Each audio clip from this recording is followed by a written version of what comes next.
Hey, welcome to our Vancouver-based sports talk. I'm Tim, and this is Calvin. This is our episode 3. Yes, episode 3. So we're going to recap 4 Canuck games for you this past week. Yes. With the Blue Jays as well. Yes, the Blue Jays as well. So technically, I didn't really watch all 4 games because of the Blue Jays playoff, but I did watch the in-game live by the scoreboard on the Google. Okay. So I keep track, what's happening and stuff time to time, first period, second period, third period. But I was watching the Blue Jays game for the whole entire time, almost entire 4 games at least. Yeah. I watched all the games pretty closely, actually. Not as big as a Blue Jays fan as you. But no, they make it to the finals now. That's awesome. Yeah, World Series now. Exciting for Canada. Yes. Go Canada. Yes. Jeff Hoffman, man. Jeff Hoffman. So the Canucks, Thanksgiving game versus St. Louis is their 3rd game of the season. Only the 2nd home game of the season. Afternoon start, you think that they'd come out with more energy and fire. You got all the families and kids and an audience, and you think they want to, earn that turkey. Yeah, I watched the first period on this game. Okay. I did. Yes, I did watch the first period on this game. But that wasn't what happened. They came out flat. St. Louis really took it to them. And my first question coming out of this game was, who the heck is Jimmy Snug? And he has a lot of time too on that breakaway. Lots of time. It was just like a... He was going quite fast. And by the time, I think Binnington was caught too far out. And then he couldn't move backwards quickly enough because Sherwood came out. And then he made that so much one extra deep, right? little deep, just pull the stick over the puck and just totally fooled him. So, if Sherwood's the best player for the Canucks, it's a great thing for Sherwood, but not so good for the Canucks because that means that you need better performances from. I recall they had a power play in the first period. Yeah, they didn't generate a lot of chances. Yeah, they did try to shoot more, but it's not even on the net, right? Yeah. It's so easy for Binnington, right? The players have to have more situational awareness. I feel like there was this one time that Quinn Hughes rushed in, pinched in. First started was you feel like the players would have gone up for him more, right? And played better in front of him. But this game also showcases the difference between Lankinan and Demko, right? Demko can make some of those 10 bell saves, whereas Lankinen is a good, maybe better than average goalie, but he's not going to save your butt. That was a disappointing loss. They fall below 500 early in the season to 1-2. Then they go on the 5-game road trip, right? And you're looking at the opponents, and you're starting in Dallas, and you're like, oh wow, this is not going to be great, right? You're going into Dallas after getting soundly beat by St. Louis at home. The Stars are rolling into this game 3-0 on the season, averaging 5 goals. They've scored 5 goals in all 3 of their wins. So when they go up 2-0, I'm completely unsurprised, thinking that, oh boy, this is a long night for the Canucks. There's that, the first period basically is winding down, and you have that pass by Robertson whipping across the other wing, and Rantanen just shoots it in, and he scores it. You're oh boy, it's 2-0. We don't have much offense. I think we have to thank Casey DeSmith for the comeback too, because he's an old pal and maybe let in a couple goals for us, because we were able to score 3 goals in 3:26 in the second, which is it's pretty fast comeback, right?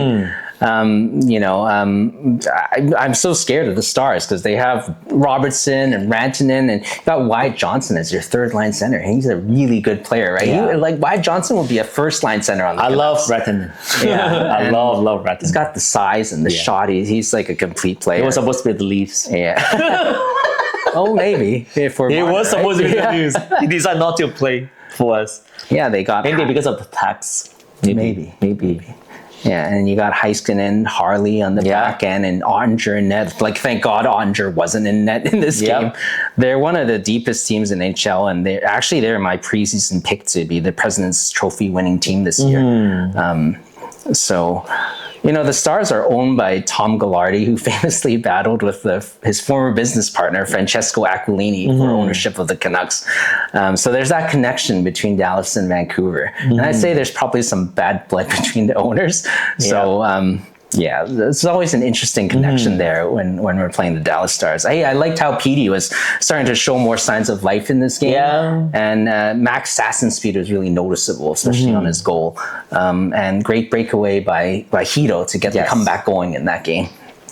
That was nice. That's great. Like a flip.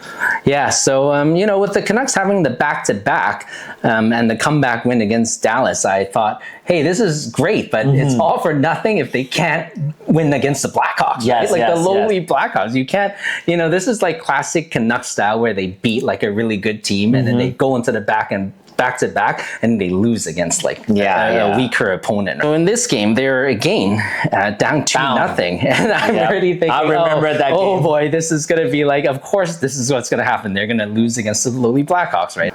So in this one, it was good to see the Canucks show that backbone again, where they can come back from being down. Pety continued to play well in this game, hitting the crossbar, almost scoring on a split the D rush in overtime and a D, almost scoring there. I didn't like his shootout attempt. He didn't look very confident. Oh yeah, he was close. He went back. He moved a bit backwards, right? You could see the ref already say, no goal, you can't move backwards, right? So which I would like to see, in shootout, like when people just skate in with authority and shoot it to score, like Trevor Linden used to do, I feel like people should do that more often, like Brock Boeser. Yeah. Just go in, shoot. Yeah, he's got a great shot. Just roof it, right? Yeah. So it's I don't know why he does that. Yeah, Patterson. I don't know why he does that. Pety, very not confident. Yeah, not so much on the shootout. But, with that said, it was great to see them win 3-2 in the shootout. It's nice to see Sasson scoring in his second straight game and Lankinen get his first win of the season. I thought he was really good in the shootout. Yes. Like some incredible saves. Didn't let them score in the shootout. So that was key. So with that game, the Canucks go up 3-2 and in their record, and they're over 500 with this win. Yes. This is a fun fact. Canucks only had 3 multi-goal comebacks last season, an entire season, and they already have 2. Oh, okay. 5 games into the season, they have 2. Okay. So, and furthermore, I looked into this. They did not win any back-to-back in situations like both games back-to-back. They lost one of them. Yeah. So, this leads us into the Sunday morning 9:30 game. People are having their breakfast and coffee, and I was on the bed. And they're in Washington. Well, I was too, right? So I was like sleeping. So I just turned it on my phone, and I saw Pety score that goal. And I was just like, wow, that's awesome. To finally see him break the slump. No hesitation, on and off his stick right away, sniping it. So I really like that, and having a 4-0 lead was great, especially when you're playing most of the game with only 10 forwards, because Hedo and Lair Mackey were injured after the first period, and they also lost Bler late in the game, and Boeser was gone. A late scratch for personal reasons. So it's nice to see Pety kind of take the bull by the horn, step up, be a leader, and get rewarded for his hard work. He's come so close to scoring the last 2 games, and finally, I'm hoping this will get his confidence going forward, and he's doing Pety things again, doing deeds, right? So, it'll be interesting to see what happens in their lineup next game, because I think Boeser's not gone for too long, they think, but now Hedo's gone back to Vancouver, and Bluger's doubtful for next game. So that's 2 centers down, right? So it might be like, I don't know, Sasson might be the second line center. And then you have like Ratu, Carlson, and I saw today that they recalled centers Oman and Labate. And in that game, I can't believe that Wilson didn't get at least a 2-minute interference for that hit on Hedo, right? Like, it was late. Right? Didn't you think it was late? No.